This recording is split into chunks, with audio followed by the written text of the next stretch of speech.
Hello guys, welcome back to our YouTube channel. तो आज पहला रोज़ा है और रोज़े का आगाज़ हम कर रहे हैं सहरी के साथ। सहरी में थी आलू की टिक्कियाँ और साथ में चाय, साथ में पराठा।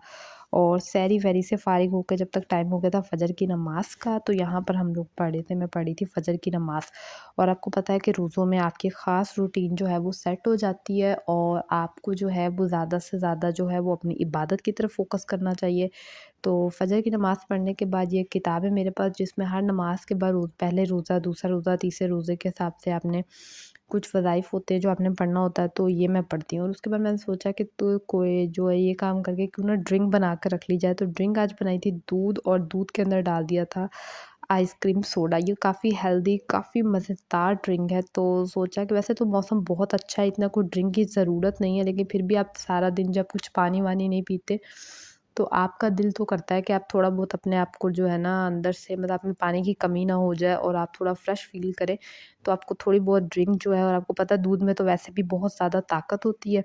तो हमने कहा चलें जी, एक काम करके अपना कर लेते हैं, क्योंकि रोज़े में आपसे एकदम सारा काम प्रेशर लेकर नहीं होता, तो आपको अपना थोड़ा-थोड़ा काम जो है वो साथ-साथ एडजस्ट करना पड़ता है। तो यहाँ पर जो है हमने दूध और उसमें आइसक्रीम सोडा जो है वो मिला के, तो यहाँ पर अपना शरबत जो है वो रेडी करके रख लिया था।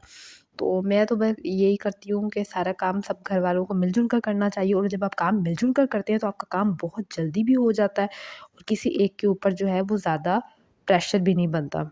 तो बस इस तरह से जो है आपको काम-वाम कर लेने चाहिए। ये कर लिया, उसके बाद मैंने कहा कि ज़रा डस्टिंग-वस्टिंग कर लेते हैं, घर को भी थोड़ा टिप-टॉप कर लेते हैं, थोड़ा सेट-वेट कर लेते हैं, क्योंकि उसके बाद जो है ज़ोहर की नमाज़ भी पढ़नी है, फिर बाकी इफ्तारी वगैरह का काम भी होना है। और आप लोग बताएँ, आज तो अल्हम्दुलिल्लाह से पहला रोज़ा है और पहला रोज़ा ही बहुत अच्छा जा रहा है। इस दफ़ा तो मौसम भी काफ़ी ज़बरदस्त है, तो लगता है कि बहुत अच्छे तरीके से जो है ना वो रोज़े गुज़र जाएँगे। अल्लाह ताला बस हम सबको तौफ़ीक अता फ़रमाए कि हम रमज़ान में जो है वो फ़ुल इबादत कर सकें और फ़ुल अपने आप पर इस तरह से अपनी इबादत पे और घर के सारे कामों को एक साथ मैनेज कर सकें।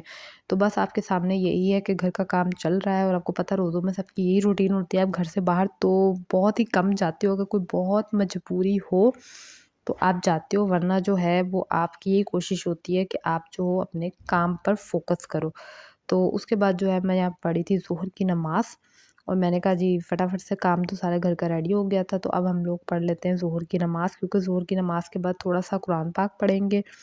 और यहाँ पे मैं बैठ गई थी कुरान पाक पढ़ने के लिए। मैं कहा थोड़ा-सा कुरान पाक पढ़ लेते हैं, क्योंकि मेरे पास ज़ोहर के टाइम जो है ना वो टाइम होता है, क्योंकि सुबह मैं अक्सर फ़जर की नमाज़ जब रोज़ा बंद हो जाता है, फ़जर की नमाज़ पढ़ने के बाद थोड़ी देर आराम कर लेते हैं, क्योंकि दिन को फिर आपको पता है बहुत एक्टिविटीज़ होती हैं, इतना आराम करने का आपको टाइम नहीं मिलता। तो आप लोग भी बताएँ कि आप लोगों की रूटीन क्या है? यहाँ पर जब मैं कुरान पाक से फ़ारिग हो गई थी, तो मेरी बहन ने कहा कि आओ आकर अब इफ्तारी की तैयारी करते हैं, मिलकर बनाते हैं। तो यहाँ पर वो बेसन जो है उसको घोल कर रख रही थी, क्योंकि आज दिल कर रहा था कि हम लोग जो है पकौड़े वगैरह बनाएँ।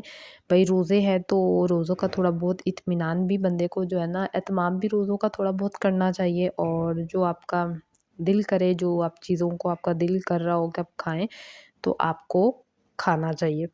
और अपने रमज़ान में जो है वो दूसरे लोगों का भी ध्यान रखना चाहिए, जो आपको लगता है कि जो इतना अफ़ोर्ड नहीं कर सकते, तो आपको उनकी मदद भी लाज़मी, लाज़मी, लाज़मी करनी चाहिए, क्योंकि रमज़ान है ही नेकियों का महीना, और हमें इसमें हर लिहाज से जो है ना वो नेकियां करनी चाहिए, ताकि अल्लाह ताला जो है वो हमारी नेकियों को कबूल फ़रमाए, और उसके वजह से जो है हमारी जो दुआएँ हैं वो अल्लाह ताला कबूल फ़रमाए। तो बस इसी तरह से जो है इबादत, काम सब साथ-साथ चलते हैं, और रोज़ों में ख़ास रूटीन हो जाती है, काफ़ी ज़्यादा मज़ा आता है। मैं तो एक्चुअली पूरे साल जो है ना वो रमज़ान का बहुत वेट करती हूँ कि रमज़ान में जो है ना आपको बहुत आपका एक अलहदा से एक रूटीन बन जाती है। आपको ऐसा लगता है जैसे आपकी ज़िंदगी बड़ी सेट हो गई है। इतनी देर में टाइम हो गया था असर की नमाज़ का, और मैंने कहा फटाफट से मैं असर की नमाज़ पढ़ कर आ जाती हूँ।